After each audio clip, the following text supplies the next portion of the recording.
YouTube, what the crap's going on? HeirofCarthage back, and I felt like I owed you all another video about the new patch and balancing because honestly there was a whole other thread to talk about that I wasn't even aware of.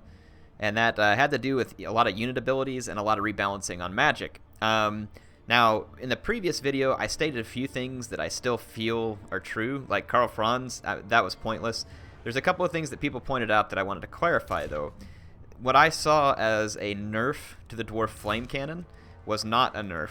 Apparently what it supposedly does is that it decreases the detonation force of the cannon, meaning that the units don't go flying everywhere, which means that it should do more damage, theoretically. It's kind of hard to compare that. I mean, the Flame Cannon already did a lot of damage, but I mean, if it's not a nerf, that's fine. I agree with that. It makes sense. But yeah, the whole Franz thing, there's no reason to make him cost more. It doesn't matter if they added an ability to the mount or whatever else it is. It just doesn't make sense. Like, I mean, if you look at the situation with Franz, so here's what you run into with them already. And it doesn't have anything to do with, you know, the cost of adding Blood Roar to his mount or whatever it was that they did. Franz has 450 weapon damage with basically the same amount of armor piercing. Like if I come in here, so 290 armor piercing. And if I go take Boris Todbringer, he has essentially the same thing when mounted. Yep, exactly the same thing, except Boris has a regenerative ability here that you can bring. So why would I ever bring Franz? Why? Why would I bring Franz? Y'all see what I'm saying now? That's why I'm saying there's no reason to make Franz more expensive. It's because the way that you have him lined up, he's inferior to the other units. Because any Empire Lord on a Griffin gets the same attack and defense. What I'm suggesting is that you give Carl some kind of ability that sets him apart, or you change this weapon strength and stuff to be higher. Now, I mean, maybe his charge bonus is different. I mean, he rocks in at 90 here. I mean, that's pretty big. No, it's exactly the same on Todbringer. So yeah, that's something that I think that they should work on. Now, there's a couple other changes that I wanted to address.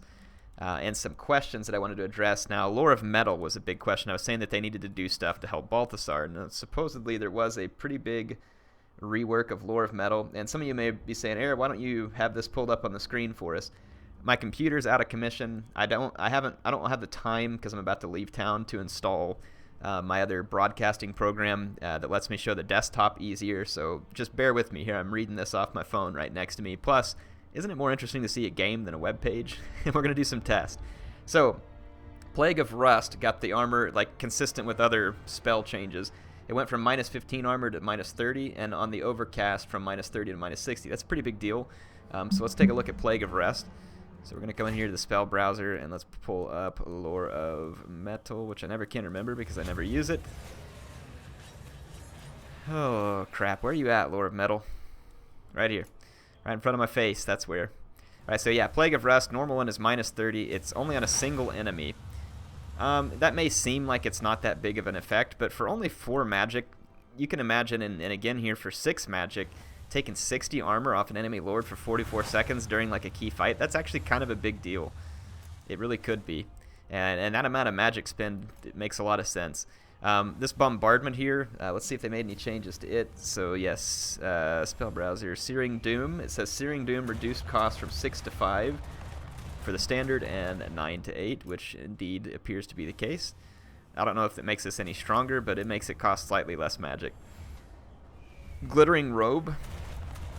So this one here, it says increased armor from plus 15 to plus 30. And reduced from 8 to 7, and of course the upgraded cost changes as well. Added effect area. So you get 40 seconds of plus 8 leadership, plus 30 armor. It could be good, could be good. On this Gehenna's Golden Hounds, they basically said that it's similar to that Hell Cannon thing I talked about where the detonation force isn't as much, so that it should be more effective versus light units. We'll give that a shot. And then Final Transmutation, I've honestly never understood this spell anyway. And it doesn't look like they did anything to Transmutation of Lead because it's not listed here. Yeah, it appears to be the same. And Transmutation of Lead is just, I mean, it's extraordinarily expensive. But, I mean, it is a pretty big debuff, losing 34 melee attack for 30 seconds. I mean, that's no small thing. So, I mean, that spell obviously serves a purpose and it's understood. Final Transmutation says that it's good versus single combatant, but it's always been kind of odd there. It says wink, yeah, single combatant. I've never really seen this spell do a whole lot, and it just has an extended duration at 16 seconds. We'll tinker around with some of these spells here real quick, but let's just give a quick demonstration. Like, so if I were to bring Balthasar, I'm going to just leave all the spells on him so that we can... Oh, the item here, the Staff of Volans, was changed as well, too. I don't remember where they addressed it. It's somewhere down here. Give me just a second to find it. Yeah, here it is. The Staff of Volans' power recharge and reserve effect is increased, but they decreased the amount of time that it lasts from 60 to 24 seconds. So let's see how that plays in. Like, can Balthasar recover a lot of magic really quick? If so, then that would be an interesting ability. So we don't need this one on him for the time being. Let's get a demonstration set up here, and let's say that, for instance, we have a high armor lord that we would want to go up against. So maybe someone like Durthu. Durthu would be a good example. So let's pick Durthu, and I don't want to skew things up too crazy, but I'm going to take away some of his abilities. Well, not all of his abilities. We'll leave that one. And I don't want him to have spells, 'cause, again, this is just meant to be more of a test than anything else. So we got Durthu. He's a high value target. I'm going to get a unit of Demigryph Knights with halberds. And we're going to demonstrate kind of what the difference is, you know, like if you were to use some of these, you know, metal spells, and how big of a difference they make. So let's just tinker around with this and see if Balthasar could potentially serve a purpose. I somehow doubt it. I mean, now this is with all his spells in place. You could drop some of his spells and make him a lot cheaper, but he's still going to be a liability from the standpoint of having to protect him. He can get onto a Pegasus mount, which would make him cost more, but it would afford him a little more mobility. Let's play around with this real quick. We're going to go over here and fight Durthu. Maybe you get some magic build up anyway. We were going to use this, Plague of Rest. Hopefully the overcast version on him. We should be able to overcast it, yep. And show what kind of effect it has. Because, I mean, this is a unit. Durthu relies heavily on armor, and I've got an armor-piercing unit, and I'm going to drop his armor significantly. So let's see how that plays out. First, we should probably do like just a standard run. So let's do Demigryph Knights versus Durthu with no assistance from... Well, I mean, there is assistance from Balthasar in the sense that everybody gets a little more armor-piercing map-wide, but let's just do Demigryphs versus Durthu. Head on. What happens? Who wins? You can see right now there's Durthu's dishing some pretty serious damage. Demigryphs also dishing serious damage. Ooh, that's sword though, folks. Let's fast forward and see what happens. Demigryphs lose, and Durthu has about 2,300 hit points remaining. So that'll be our good benchmark. Let's concede defeat. So let's remember that, 2,300 hit points remaining. Let's see, I mean, does the spell, I mean, it's only 6 magic. That's not a considerable amount of magic. And when you think about what it does, 6 magic to potentially help you rid yourself of a lord in a critical situation. I mean, if Balthasar could be consistently protected and used for stuff like that, I could see it being potentially devastating combinations. But, you know, I'm not saying that this means Balthasar's back, and I'm not saying this test is going to be all-in decisive or whatever else it is, but this is just meant to kind of give us an idea of if we were even headed in the right direction. Okay, let's fast forward, hit play. Plague of Rust. We're going to eat away at his armor. Now remember, you get a potential overcast penalty, which we did, but that takes his armor all the way down to 40, and it's going to hold that way for a little while. Another 35 seconds. Is it significant enough to change the battle? Why are you guys not attacking him? I don't think my Demigryph Knights had an attack order. Let's redo it real quick because I think they had the wrong attack order, and that's going to skew it. I must have misclicked. Apologize. But yeah, again, at only 6 magic, that's a pretty low bar to meet. Definitely a low bar.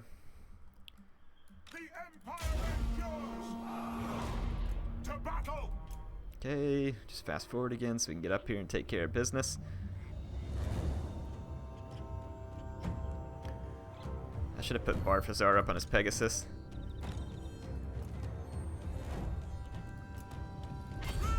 Okay, they do have an attack order. We all saw it. Goodbye, armor. Alright, let's see what happens. So Durthu's armor has been chewed away significantly. it definitely appears to be making an impact in the combat. He's already down to the level where he was before. And there you go. 6 magics. 6 magic allows Demigryph Knights to defeat Durthu where he defeated them previously. So, could that spell make a decisive impact whenever it only targets a single unit? Absolutely. If that spell pulled 60 armor off like a whole front line, I mean, it would almost just get to the point of being absurd. So I feel like that spell kind of makes sense, right? It seems like an anti-hero, anti-lord. Maybe you would use it to help decimate a unit of, say, like Black Orcs or something else like that. This spell makes sense to me, and I kind of feel like that's balanced in a fair way too. Let's blow some magic here. Let's use this final transmutation, burn out all of our magic. And then let's use this Staff of Volans and see how quickly we can regain magic. So we were at 3, watch that, 4, 5. So yeah, it's tanking up pretty quick. We're getting 1 power every 1 second for as long as that lasts. So, I mean, that's definitely interesting to see how quickly we can gather up power like that. After having gone all the way down to 2, I mean, just in a few seconds, we're right back up to 16 here. So with a good magic reserve, I mean, it looks like Barfazar can clean that magic reserve up pretty effectively. It's now up to 4 seconds because we got out of the 1 ability, but Arcane Conduit combined with that seems pretty absurd. So, Balthasar capable now? Like I said, I'm not going to speak to that just yet. But I mean, you saw the devastating impact that spell could have, and it was pretty impressive. There's a couple others that I wanted to demonstrate. Supposedly Devolve had some changes to it, and let's go hit that one, because Devolve, whenever it released, was like absurdly OP, and then they nerfed it into the dirt where it was worthless. So let's go take a look at Devolve, and I'm not going to be able to cover everything here. Again, this was just meant to be a follow-up video, mostly to let you all know there's going to be a link to the additional ability changes that I didn't get all of in the first video. Make sure you go check that out. And it says, let's read about Devolve. It says, Devolve damage now peaks against 45 men or more. Damage increased by 50%. So we need to find units that are at 45 or more, and we should be able to provide that here. Let's get some Eternal Guard. And I'm going to get a little group of them. We got our Bray Shaman. And I'm going to leave all the spells in there in case we want to test anything else, because they changed some other stuff. And I'm just going to throw a... Oh, whoops, my bad. Bray Shaman of the Wild.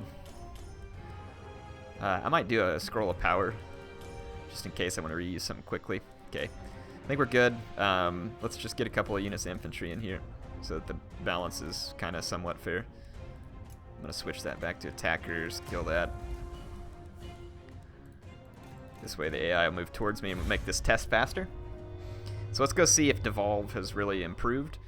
I mean, if it's a 50% boost and they say that it peaks against 45 men or more, then what that means to me is that any unit with 45 entities or more, Devolve should do considerably more damage. Now, when it first released, it was like a 2-cast destruction of an army.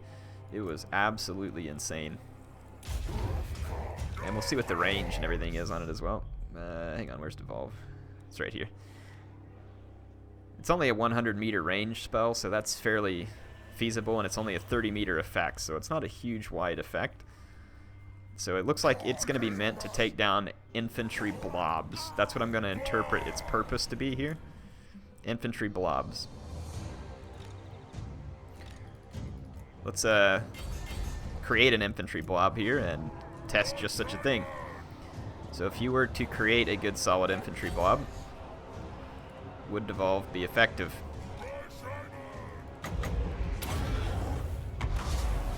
Okay, we got all of the units with it, so you saw how tight they had to be in order for it to work. And we will watch the... I'm going to actually run away from these guys so we can see how much damage was solely caused by Devolve, because they haven't been in any combat otherwise. And it's pretty significant. Woo! Devolve looks like it's back from the dead, people. That was insane. In fact, I mean, if we look at that, that was only Devolve damage. That was really insane. That took off 1,500 hit points versus these units. Now, it says that it's only supposed to work against units that have 45 or more. So, woof. But man, infantry blobs, yikes. I mean, that's kind of weird because they nerfed Doomflock, acting like it was overpowered, and then they bring Devolve. Like, whew, that was something else, people. What was the magic cost on that again, so I can get it? And I can't remember if I used the overcast one. Let's go in here. Devolve. Where's our Lore of Wild? And Devolve. Overcast just does an extended duration, yeah. And I did do the overcast. So it was the overcast that caused that. I'm assuming that if it's half the time, the duration, it was about 1,500. It means about 700 some odd hit points, would be my guess, for a standard cast of Devolve. It is 100 range and a 30-meter radius, so I guess against Devolve, you would just have to make sure your units didn't get blobbed up, but you could still use Devolve. I think a standard Devolve would help you win one-on-one infantry fights where it'd be critical. That's a lot of magic, so, and it did do a lot of damage, and that kind of makes sense to me now. This would be like a risk-reward spell, right? If you bring it and your opponent's infantry blob up, and you spend 16 mana, which is a significant cost, you could do horrendous damage. Yeah, I don't know. I think that might be alright, actually, kind of the changes that they've made to that. It kind of makes sense. And again, there's tons of magic changes here. We'll go hit a couple of other key points. I'm not going to have near enough time to cover all of this. But if we go back up to, I think, one of the more interesting ones would have been the Little Wah and Big Wah. They had some changes. The Little Wah, one of the biggest things that people used it for was basically you could bring armies and buff them with Sneaky Stabbin' and Itchy Nuisance to debuff the enemy, and it would give you absurd benefits. And if we head in here, the Little Wah, so Sneaky Stabbin' is now only a single ally. Now, they did lower the mana cost to 4, but I like this in the sense that it's like, all right, which unit are you going to support with it? So I think that's kind of cool. It narrows that down to where it's not easy to just buff up a big whole army with it. It's a little more strategic in its use. Gork will fix it. I think they nerfed the amount of time that it lasts just by a little bit. I don't think that's going to hurt anything. It's not a big deal, honestly, with that spell. And then there were some changes to magic missiles in general, too, where they made it sound like magic missiles are going to do a little bit of better job hitting what they're supposed to. So that'll be interesting to see. So like it says, slight increase in projectile size, reduced cost, and upgraded. But if I remember right, there was some notes up at the beginning. Let me look at this. Slightly increased likelihood of magic missiles hitting their target.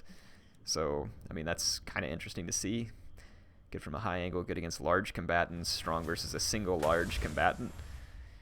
You know what might be a fun test real quick is let's just, let's take a little Gobbo Shaman here. Knight Gobbo Shaman. And get the Vindictive Glare, and let's have some fun with it. Let's get the Scroll of Power, and then over here, let's, I don't know that it specifically said it was armor piercing, so let's pick Chaos and throw a Giant up here. So it said it was good against large opponents. Let's just see what it does. I don't know if this is the best test or not. I just want to see, look at some of these magic missiles. There were some changes to the lore of vampires as well that I'll cover while this is loading up.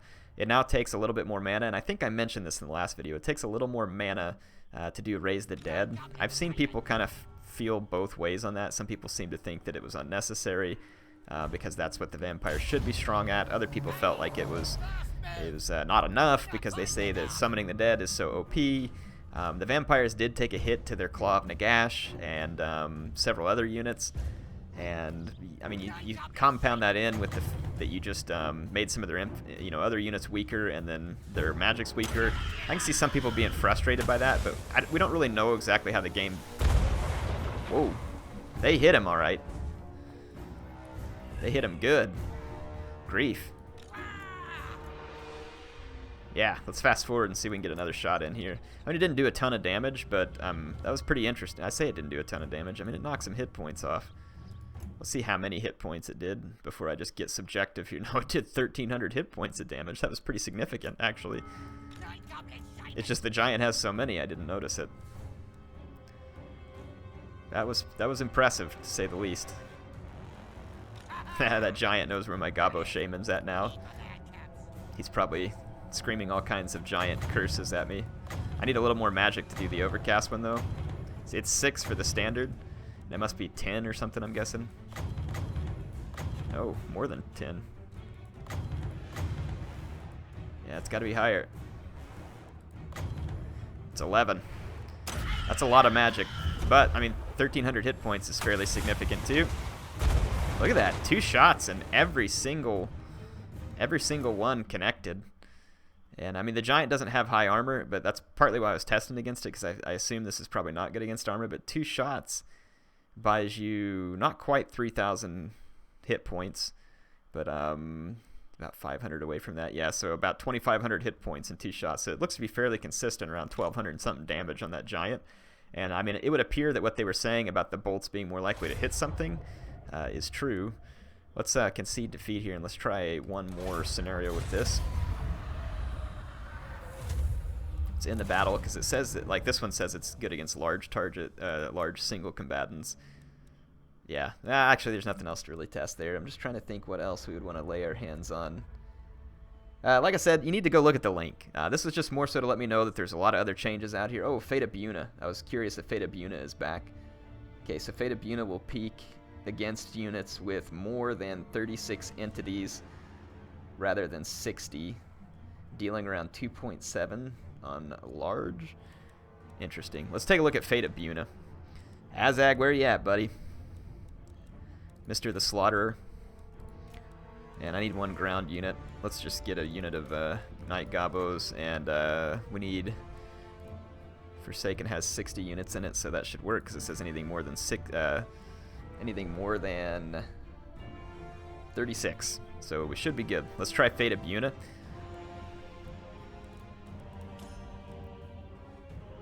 I don't know that we need any of this stuff. I'm just trying to make sure we're decked out with Azag. Okay, let's do it. Let's try Fate of Buna. Now, Fate of Buna used to be a nightmare, but it worked good on just about anything, like Demigryph Knights, Cavalry. I mean, Fate of Buna was just brutal to any unit that it touched. Now it sounds like it's supposed to be... I mean, it sounds like it could be used against Cavalry still, but it would not work good against, like, more hero-esque type of units, such as, like a Demigryph Knight or something like that. Sounds like it's not meant to do that. And it's not an overcastable spell, it's just a single variety here. So, Fate of Buna. 4,800 hit points.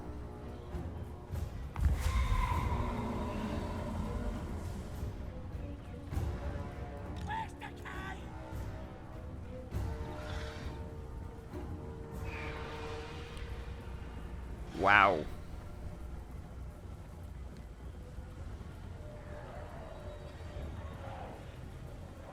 Wow.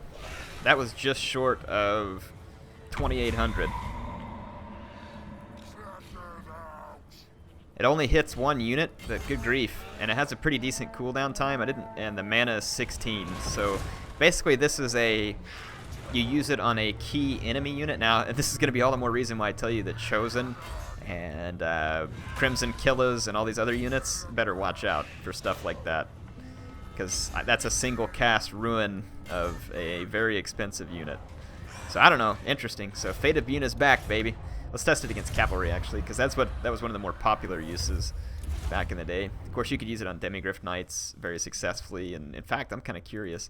They say that it doesn't peak against those types of units, but is it still effective versus them in the end? That's a real good question. Let's put the Empire over here and see whether or not what they say in the patch notes is actually the case. I'm not saying that I always think they're lying or something, but, you know, trust but verify. Let's see what we can do. So there's a lot of interesting changes coming, and no matter how salty I sounded on the first one, which I probably did sound salty, I was mad about my computer being messed up, so I was probably more pessimistic than I would have normally been. But, I mean, don't get me wrong, I don't think any of the changes that they've made, from what I can see here, again, this needs to get rolled out into multiplayer before we really know. I don't think there's anything here that's breaking anything or ruining the game or something else like that. Please don't see my Knight Gobos, because I want to test this actually works. Hurry up, give me magic. There it is. Alright, 4658. Let's see how bad, if anything, it hurts the Demigryph Knights, because it's not supposed to be good. Or it's not supposed to peak versus a target like the Demigryph Knights. And it's doing significantly less damage to them thus far. It's still doing a lot of damage.